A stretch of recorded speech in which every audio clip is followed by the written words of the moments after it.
Isang mapagpalang araw nga pala ulit mula dito sa Barangay Kalinisan ng Bayan ng Nauhan. Siyempre dito naman pala tayo sa may Danaw-Danawan natin sa mini lake ng Kalinisan. By the way, ang kuya ko kasi nag-manage umuupa dito sa area na to. Kaya siguro magsasabi muna ako sa kanya para payagan tayo na makapagtayo ng isang fish cage dito sa maliit. Actually hindi tayo doon magtatayo sa malaking Danaw-Danawan sa mini lake na yun. Ito ang pagtatayo natin, ito sa harap, pakita sa inyo. Ito yung parang dating lubluban na ng kalabaw, tapos lumalim na lumalim hanggang sa nagkaroon niya maraming tubig, nagkaroon water lily. Tapos hindi na siya naiigahan ngayon kahit saka summer. Mapwera lang kung may El Nino talaga yan na naiigahan siya. Pero normal summer hindi siya naiigahan. Ito, dito natin tatayo yung kubo sa may bandaro, no? Ito yung puntahan natin. So hopefully pagka pinayagan tayo ng kuya ko, dito tayo magtatayo ng small kubo.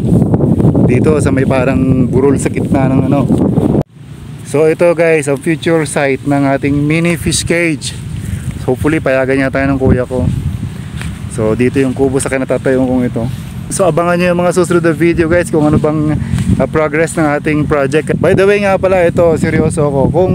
Kung papalarin tayo, suswertehin tayo sa pagtitilapia kahit maliit lang o konti lang, siguro kung maka-harvest tayo at meron tayong sobra sa pang-ulam at pang-benta, yung iba papamigay na natin sa mga walang ulam talaga. Kasi magtataka kayo bakit ko pamimigay sa mga walang ulam. Anyway, magbebenta tayo at mag-uulam tayo. Yung sobra pag-harvest, bigay natin kasi naranasan ko yung yung talagang walang ulam, ang hirap din So syempre baka sakaling may mga pamilyang medyo walang ulam dito sa karatig bahay o mga kapitbahay natin o kabarangay natin. Syempre yun, pag sumobra naman sa pangbenta at saka pang ulam nga, so bigay natin pagka hopefully in the future. Yun yung plan natin, kaya sana maging successful kasi yun yung pinamis ko dati. Pagka kumita ko sa pag-vlog ko, hindi naman puro sa akin yung income, hindi lang pagkumita rin sa pagtilapia.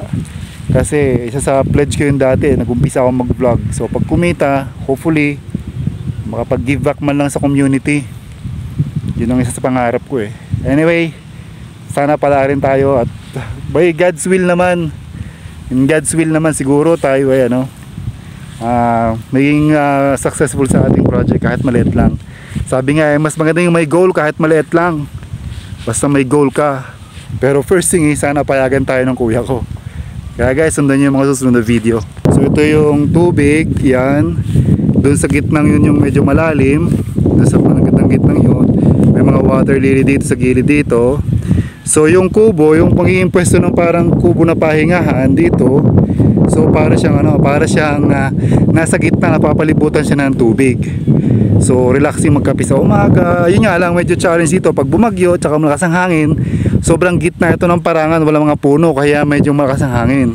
Actually ngayon ang daming tilapyang malalaki may mga litaw paminsan-minsan. Pero hindi naman natin pwedeng lambatin kasi gagawin niya nating mini palaisdaan. So hopefully payagan ako ng kuya ko. Magsasabi ako siguro pag napanood ng kuya ko tong video na to, siguro papayagan naman tayo. Medyo malawak to kaya siguro kasya ang 5,000 na similya or kahit 3,000 lang. Kasi pag sobrang siksikan nata nababansot. So ito mababaw din sa area dito sa gilid. Dito medyo malalim sa may mga water lily na to. Yan, dyan. Ito, dyan. So lalagyan natin kahit dalawang solar light lang dito sa kubo tsaka sa kabilang side. Kasi medyo baka sakali may manguha dito ng tilapia na hindi kasabi. Madaming hello, may aso. Ayan daming mga lumilito ng malaking tilapia minsan Minsan pagka yung malaking tumatalbok na gano'n yan mga tilapia yan. Lalo pagka medyo umulan, umambon. Kaya imagine mo, walang pinapakain yan. Kinakain lang dyan mga lumot at saka kung anong insekto. Pero lumalaki ng todo ang tilapia, lalo siguro pagka pinapakain natin yan. So dun yung malawak na Danaw-Danawan o yung parang mini lake ng Kalinisan hanggang dun sa kabilang dulo hanggang sa may Kawahinan. Pero hindi tayo dun maglalagay ng fish cage kasi dito lang tayo sa maliit. Yan. So para itong lubluban niya ng kalabaw dati na lumalim na lang. So yun, hopefully dito tayo makapag-raise tayo ng tilapia dito. In God's will, tulungan tayo syempre. Ayan, naglalaro na naman ang makukulit. And kasama dyan si yung ating yan, kasama yan, wala pang pangalan.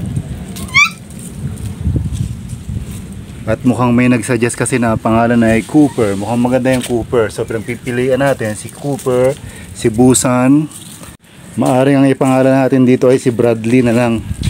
Kasi may nagsuggest ng Cooper. So pangalan mo na lang ay si Bradley. Gusto mo pangalan ng Bradley? Bradley. O may nag-suggest din ng Jalen. Si Epo yung nag-suggest ng Jalen.